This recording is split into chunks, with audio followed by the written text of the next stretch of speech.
Hello and welcome to Furious Driving, into another episode on this little fella, our new favourite Ford, the Focus, Mark 1 2003 facelift, Mark 1.5 as the, I'm calling them you pedants in the comments are going to call it. This is the 2003 Focus Gear 1.6, which arrived with us a couple of episodes ago. It had belonged to a gentleman who looked after it incredibly well. He had it from almost new, serviced it with Ford main dealer ever since the car was new. Sadly passed away a couple of years ago, and the car languished in the garage for a long time. Fuel pump failed, needed to be removed from the house because the house was being sold. It's now here with me, and I'm now doing my best to get the car back on the road and as nice as possible. So in this episode we're going to look at a couple of little bits of issues cosmetically, going to do a bit of rust proofing underneath it, going to talk to a painter about painting these corners and see if I can get the horrible gummy grey filler material off the sides, because that looks horrible and it's really bringing the car down. So first of all, let's do the fillery stuff, because that's terrible and making the car look awful. And it's a really nice car, and that stuff just looks horrible. So it looks like in an effort to kind of stop the car from rusting, there's a little bit of stone chippage which has happened, and the previous owner has painted some black Underseal over it, which I cleaned off first of all with a brake and clutch cleaner. That took it off, but then it revealed there was like a grey brown kind of plastery filler-like material, almost like a seam sealer that had been painted over it. So that did not do the car any favours at all. And I've been trying to take it off with every kind of substance under the sun, but then had a brilliant idea thanks to the comments. I don't remember who it was, but someone suggested getting one of these rubber disc decal erasers for taking stickers off sides of cars. They said it might take us off, and guess what? Thank you. You're some kind of genius.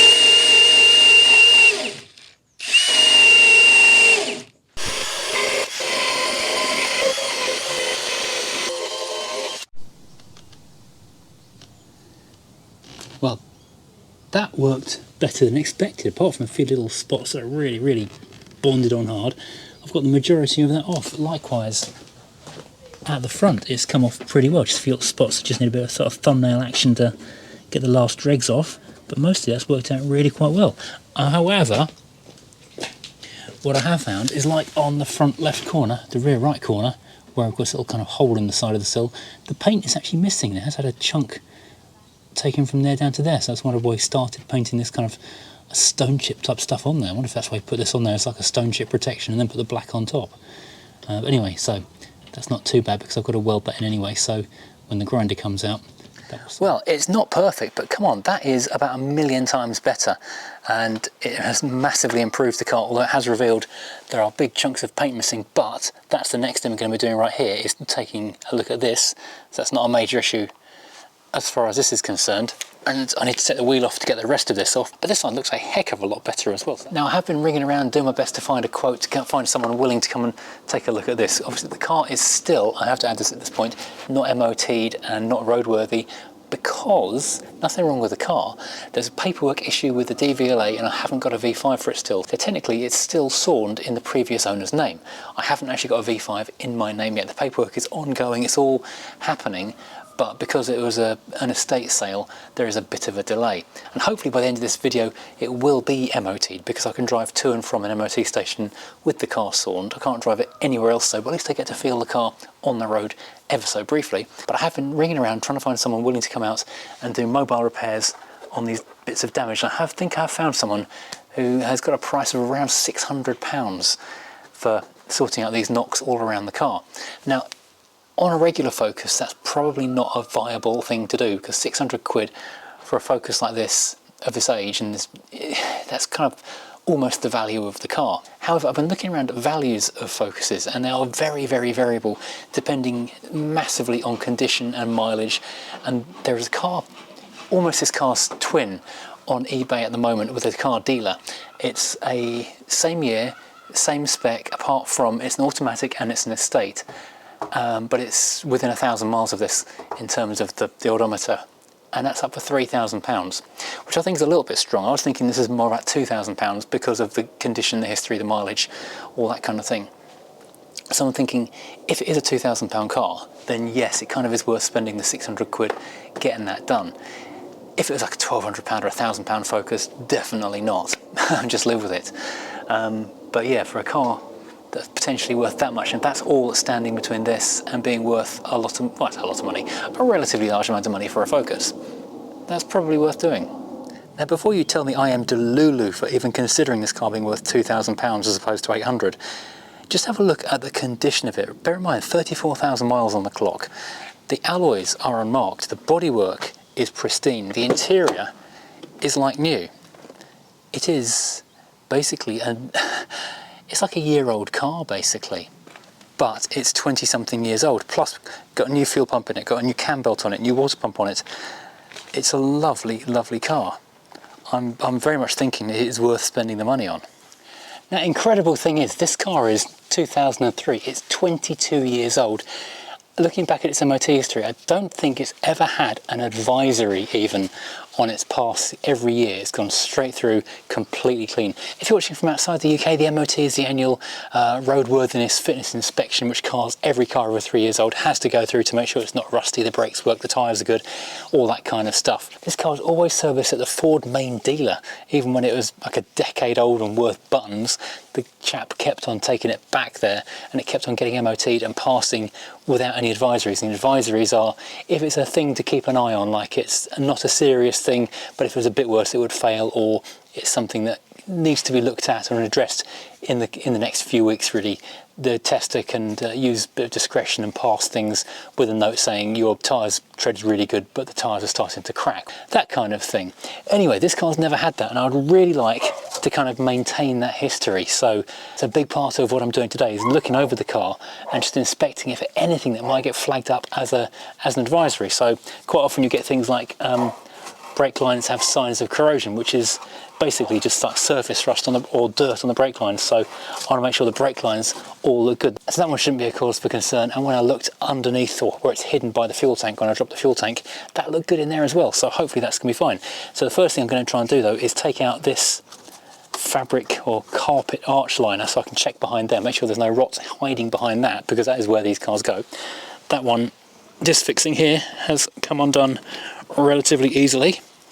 It is a, what is that, Torx T25. The T25 at the front though has got other ideas, does not want to come out. It might be fetching Mr. Grinder.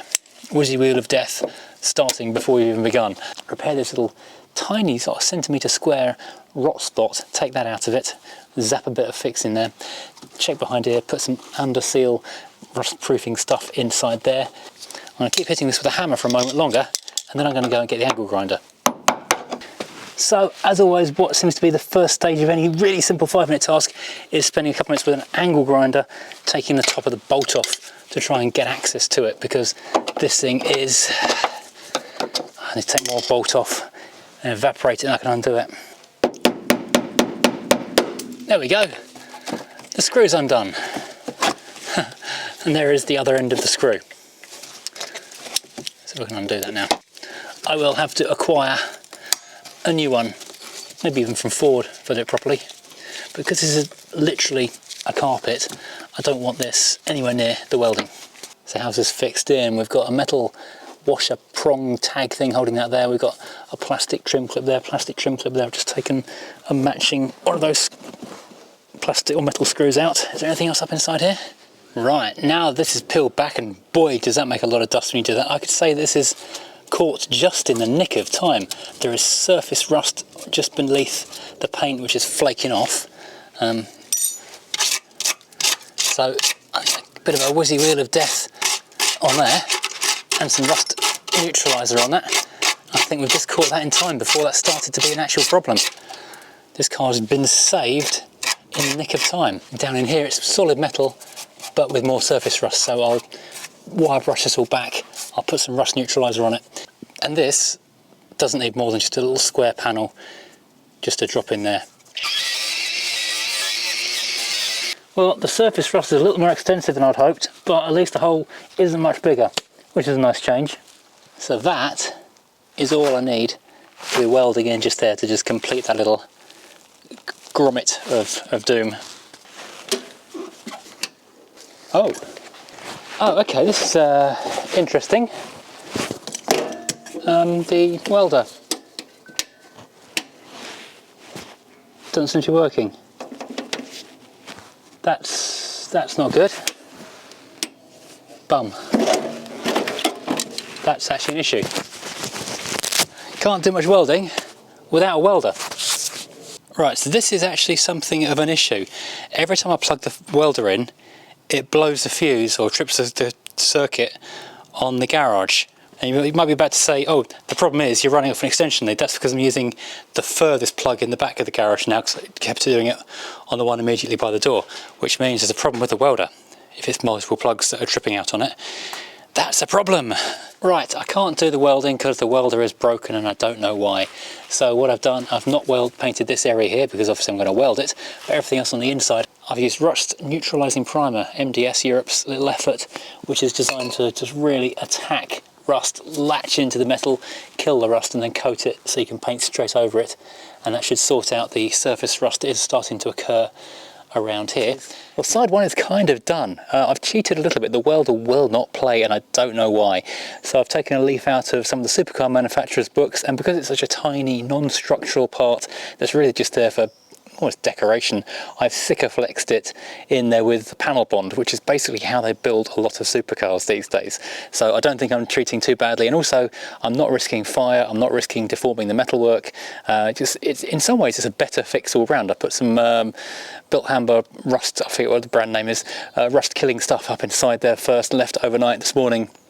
Sikaflexed it in there, so I'll give it a skimmer filler and paint in a little while once it's all dried off, and that side is effectively done. So now I'm going to do a similar thing on this side. Luckily there's no rust, but I'm going to get the rubber wheel in here, and once the MOT is done, get this arch on there and just double check that everything is good behind this carpeted liner.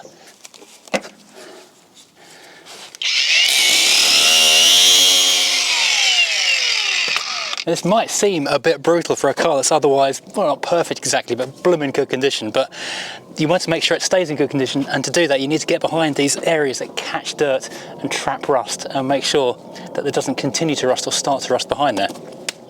While the wheel's off, I can get the rubber whizzy wheel of not death on here.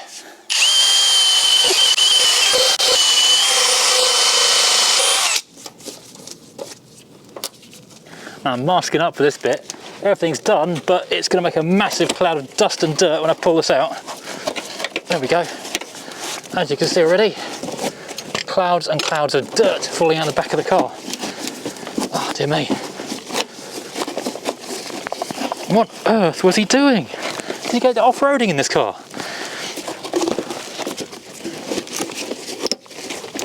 Oh God, I can't see.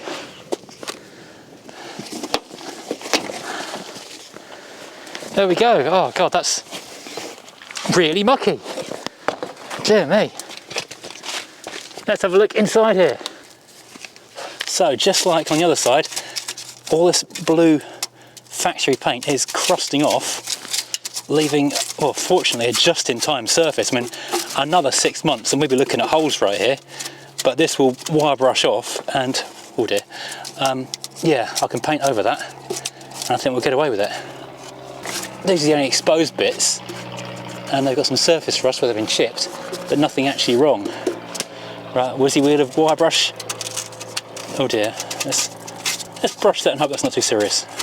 Right, now fortunately the camera wasn't rolling when I was doing the grinding, because I thought you don't want to see any more of that. You've seen enough whizzy wheel of death grinding going on, because it would have caused an awful lot of profanity, because I just found this rust-free 2003 Ford Focus is in fact not rust-free.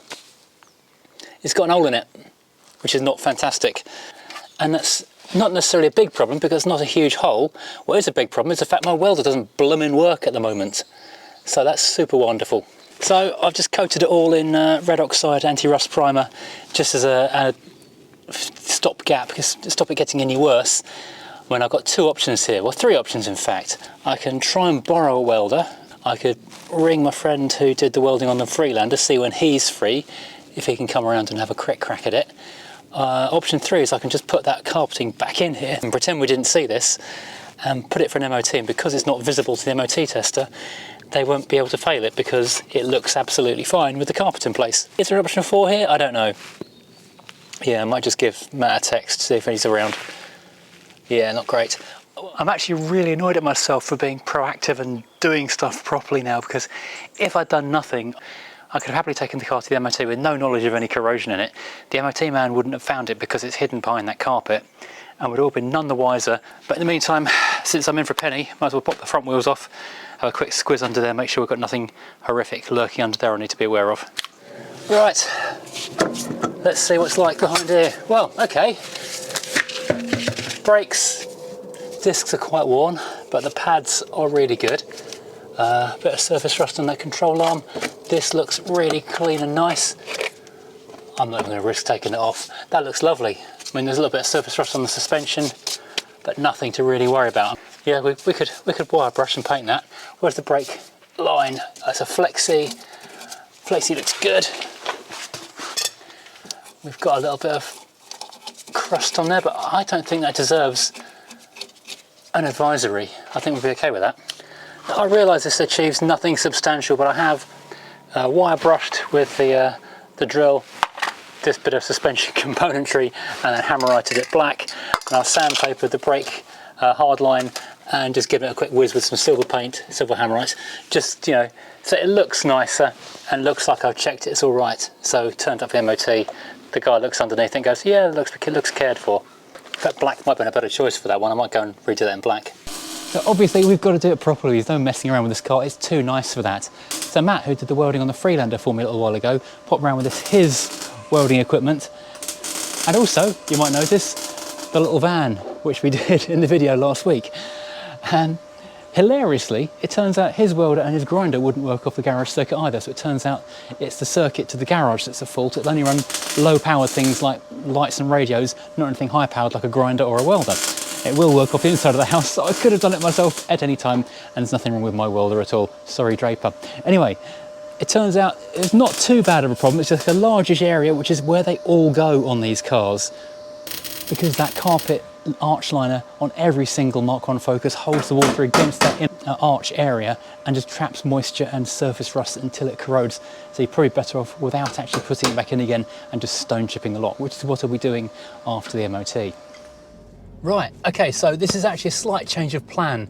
I don't know if I mentioned this in the video previously. The MOT today was meant to be for the Mk1 Ford Focus. I booked it in a week ago, and the local testing station was booking about a week ahead. So the MOT on the Alpha ran out, I think, a day or two ago, and I had to wait until today to go and get it booked in. I was going to go and pick it up from the barn this morning and drive it over there. However, when I went and skimmed over the advisory list from last year and realised I hadn't sorted out new tyres on it, and they looked pretty cracked a year ago, they look even worse today. I'm not going to drive the Alpha again until I've fitted new tyres to it. I thought, okay, well, let's not lose the opportunity of a booked-in slot at the MOT station. Let's take the Focus before I'm actually ready to take it for a test. If I try and book it in again for the next slot they've got, it's going to be a week away. So this car has never driven anywhere. I've been around all the lights. Let's double check. Yep, the washers still work, wipers still work, all looks good. It's still got Ford logos on the windscreen wiper. Let's get up to the MOT station, leave it with them. Everything will look good on this thing. It's never had an advisory in its life. Well, this is the first time I've ever driven this car other than just up and down the drive to do a quick 3-point turn in it. And it drives so well. That little 1.6 Zetec is lovely and willing. The gear change, typical, wonderful Focus gear change. These are such good cars to drive. And I'm just taking it round the block to get a bit of heat into the thing for the first time in about 5 years. Get the crust worn off the brakes. So, as I say, this car has never had an advisory in its MOT history. It's incredible. And I don't really want that to change. I'm sure they're going to find something on it. The thing was, I was planning on getting underneath it and wax soiling everything and chassis blacking all the rear suspension and that kind of stuff before I took it over there, but time has not been on my side and things have just jumbled around in terms of my scheduling, and so I'm hoping that all I've done so far is just kind of lightly sandpaper over the visible brake hard lines and hammerite them so they look smart, because that's what I normally get an advisory on, is that my brake lines have signs of corrosion or covered in dirt or grease. That kind of comment is what I normally get. So I'm hoping by doing that I won't get that this time. But all the lights work. Hang on. Yep, horn test, horn works. That's a slightly unimpressive parp, if I'm perfectly honest.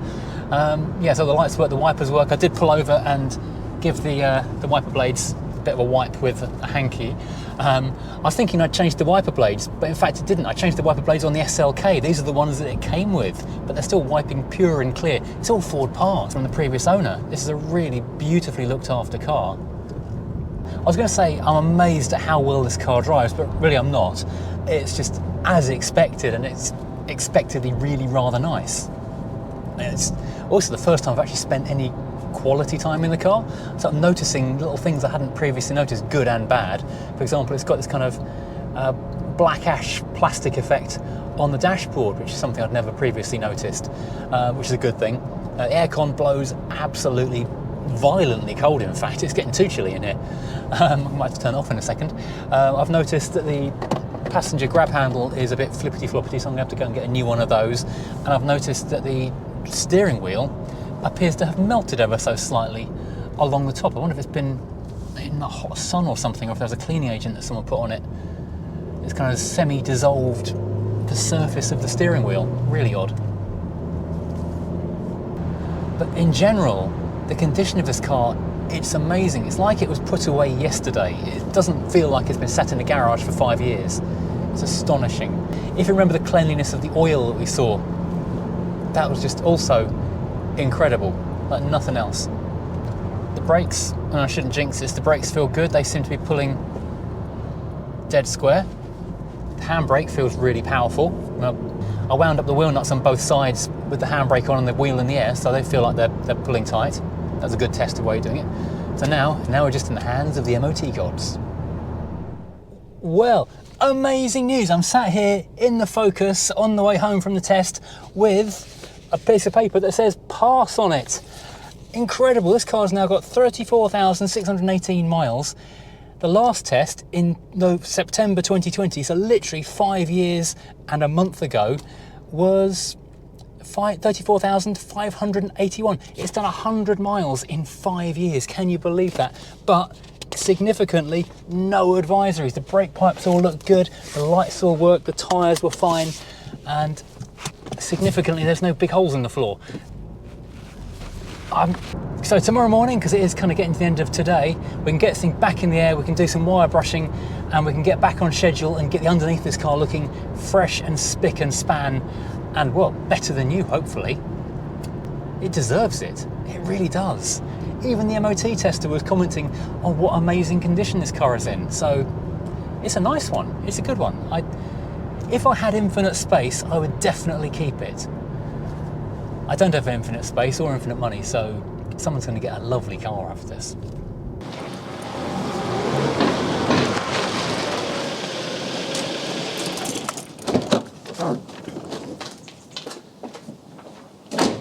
So, incredible news. We have an MOT, we have a cup of tea, and while I was out I got a bank alert from the DVLA to say they'd cashed the cheque, yes the cheque, to go through with replacing the lost V5C document. So now I've got a V5C as well. Got MOT, cup of tea, V5C.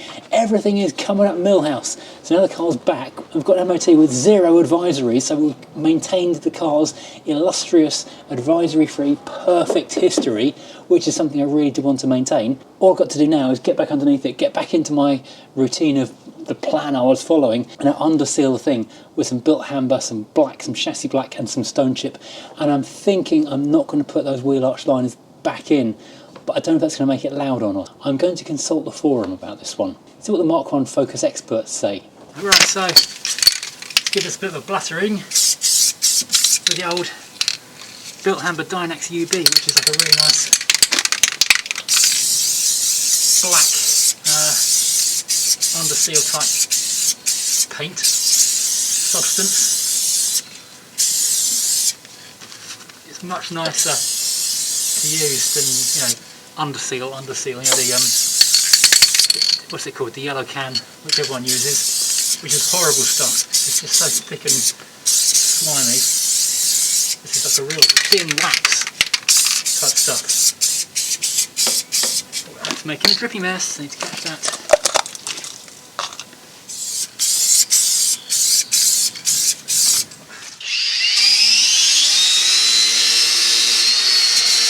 That looks about 1 billion times better. It looks kind of rust free, it looks solid, it looks really just very, very, very presentable indeed.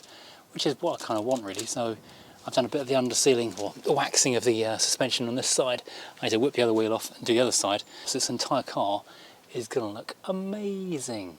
Also, I've got some of the clear wax where it's kind of visible.